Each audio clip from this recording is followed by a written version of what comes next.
Imagine a brave leader, loved by millions, stepping off a plane with a big smile, ready to make his country better. But he doesn't know a dangerous trap is waiting for him. Bad guys, sneaky and powerful, have planned for months to stop him, thinking their plan is perfect. But hold on, a 12-year-old girl, smart as a whip, sits in her tiny room with an old laptop, about to flip their world upside down with her quick fingers and clever brain. This isn't just any story, it's a heart-pounding African tale full of courage, tricks, and a kid who becomes a hero. Get ready, because you're diving into President Ibrahim Traoré walked into a trap, but a 12-year-old hacker saved him. A story so wild it'll keep you hooked from start to finish. In Burkina Faso, a beautiful land where golden fields stretch under a blazing sun, markets hum with chatter, and kids kick dusty soccer balls under shady acacia trees, a young man named Ibrahim Traoré rises like a bright flame. It's 2022, and Burkina Faso is tired of empty pockets,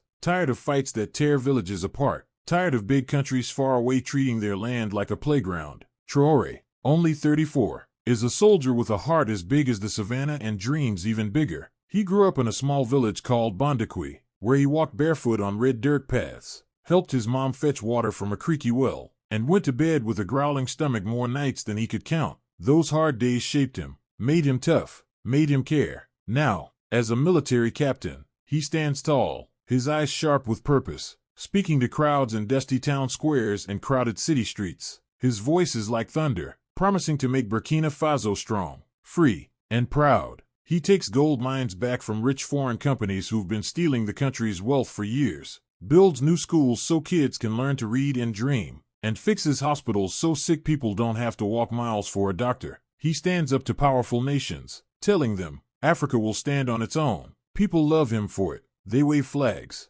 sing his name, and call him the Lion of Burkina, a hero who walks among them, shaking hands with farmers in straw hats, joking with market women selling mangoes, and hugging kids who remind him of himself. But shining so bright makes you a target. Bad people, greedy politicians who lost their power, foreign spies with secret agendas, and rich men angry that Traoré's reforms are cutting their profits, start meeting in secret. They call themselves the Syndicate, a group so sneaky they work in the shadows, their faces hidden behind closed doors in fancy hotels or dusty backrooms. They whisper about one thing, stopping Traoré, no matter what it takes. Their plan is so clever, so dangerous, it could fool even the sharpest leader. But before we dive into their wicked trap, let's meet the star of this story, Amina Diallo, a 12-year-old girl from a small town, who's about to turn the tables with her incredible brain and a beat-up laptop.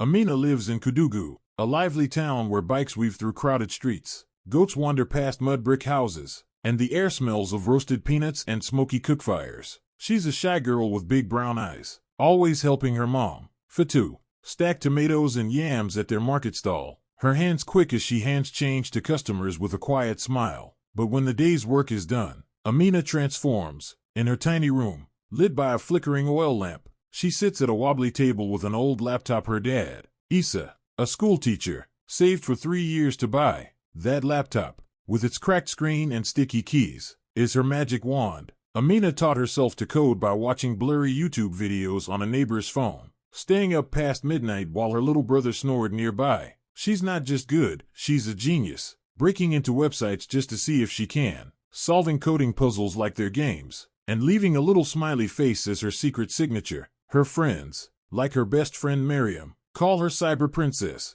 giggling when Amina fixes their phones or sneaks into their soccer game apps to give them extra points. But Amina's not in it for fun. Deep in her heart, she wants to use her skills to help Burkina Faso, a country she loves as much as her mom's spicy peanut stew. She's a huge fan of President Traoré, sitting cross-legged on the floor, listening to his speeches on her dad's old radio, its antenna bent and crackly. When Traoré talks about making schools better or giving farmers new tools, Amina's eyes shine, and she whispers to herself, I want to help him. To her, Traoré is a hero, proof that people from villages like hers can change the world. One evening, as the sun paints the sky pink, Amina's poking around online, exploring places she probably shouldn't. She stumbles into a secret chat room, hidden deep in the dark web, a place full of shadows and coded words. She's not supposed to be there, but Amina's curiosity is like a fire that won't go out. Her fingers hover over the keyboard, her heart beating fast. The chat room is buzzing with strange messages, filled with numbers and weird phrases.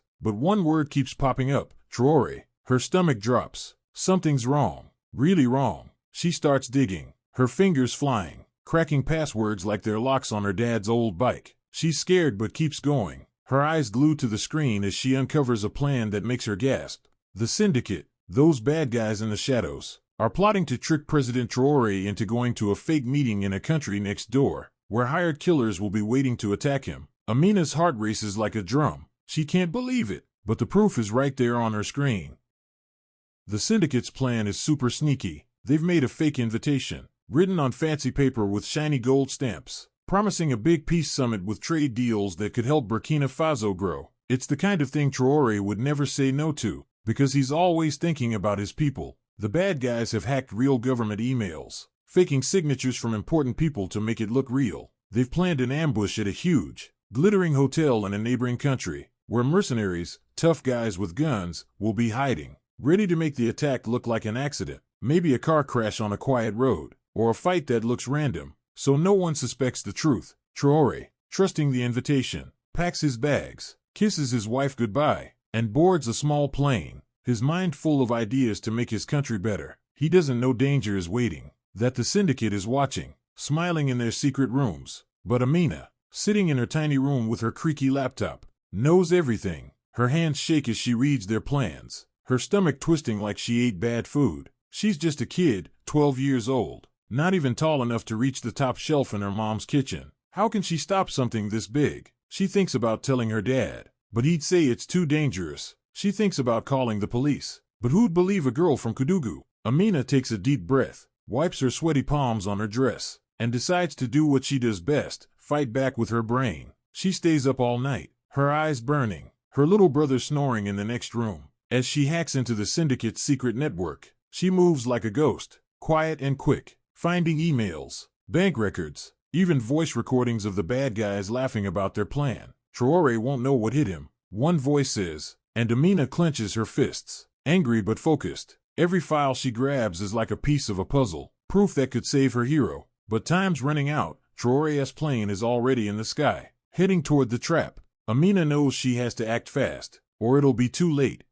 Amina's fingers fly over the keyboard, her heart pounding like it's trying to escape her chest. She builds a virus, a super smart program that's like a digital bomb. It's not easy. She has to write hundreds of lines of code, checking and rechecking to make sure it works. The virus locks the syndicate's computers, freezes their bank accounts so they can't pay their mercenaries, and flashes a scary message on their screens. We know what you're doing. Stop now. Amina's hands are sweaty, but she keeps going, her eyes darting between her screen and the clock. She hacks into the hotel's security system where the ambush is planned, turning on every single camera, sending live video to the police in that country. She triggers loud alarms, blaring sirens that echo through the hotel's halls, scaring the mercenaries who were hiding in empty rooms, waiting for Traoré. The bad guys start to panic. Their phones buzz with alerts, their computers crash, and their hired fighters grab their bags and run, thinking someone's onto them. Amina's not done. She sends all the proof, every email, every recording, to a journalist named Safiatou,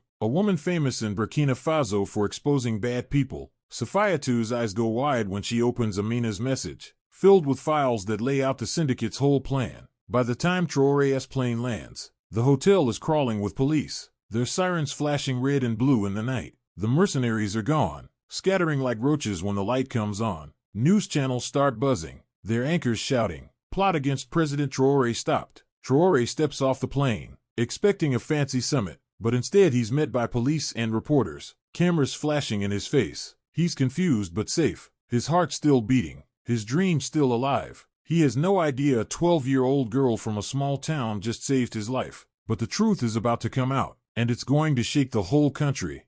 The nation is on fire with questions. Who stopped the plot? Who saved their beloved president? Traoré goes on TV the next day, standing tall in his crisp suit, his voice strong but soft with feeling. "Someone out there saw the danger," he says, looking straight into the camera, "and they saved Burkina Faso. We will find this hero and thank them." People across the country talk about nothing else, at market stalls, in schoolyards, on dusty village paths. Some think it was a spy, others say it was a soldier, but no one guesses it was a kid. Safiatou, the journalist, knows the truth. She tracks down Amina in Kudugu, finding her at home, helping her mom chop onions for dinner. When Safiyatu explains what Amina did, her parents' jaws drop. My daughter? Issa says, his voice shaking with pride and shock. Soon, Amina's story is everywhere, on radio, on TV, in newspapers with big headlines. 12-year-old hacker saves president. Amina's shy, not used to attention, but when Traoré invites her to the capital,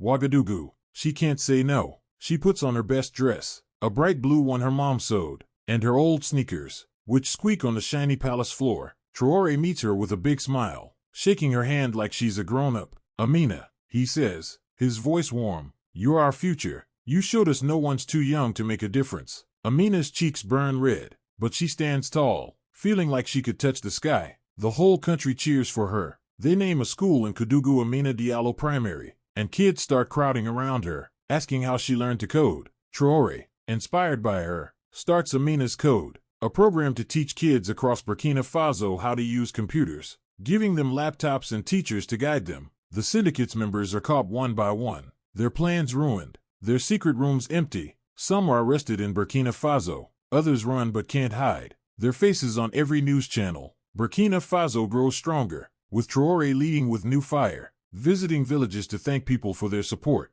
building more schools, more clinics, more hope. Amina goes back to Koudougou, still coding on her old laptop, but now with a big scholarship to study tech in a faraway country when she's older. Her mom hugs her tight, her dad brags to everyone, and her little brother starts calling her Super Amina. Her story spreads across Africa, from Senegal to Kenya, a tale of a girl who turned a laptop into a shield, protecting her hero and her country. As the sun sets over Burkina Faso's wide fields, painting the sky gold and pink, one question lingers: what's next for Amina? For Traoré? For their nation? This tale of a trap that failed and a kid who became a legend is one you'll carry forever. A story of courage that proves even the smallest person can change the world.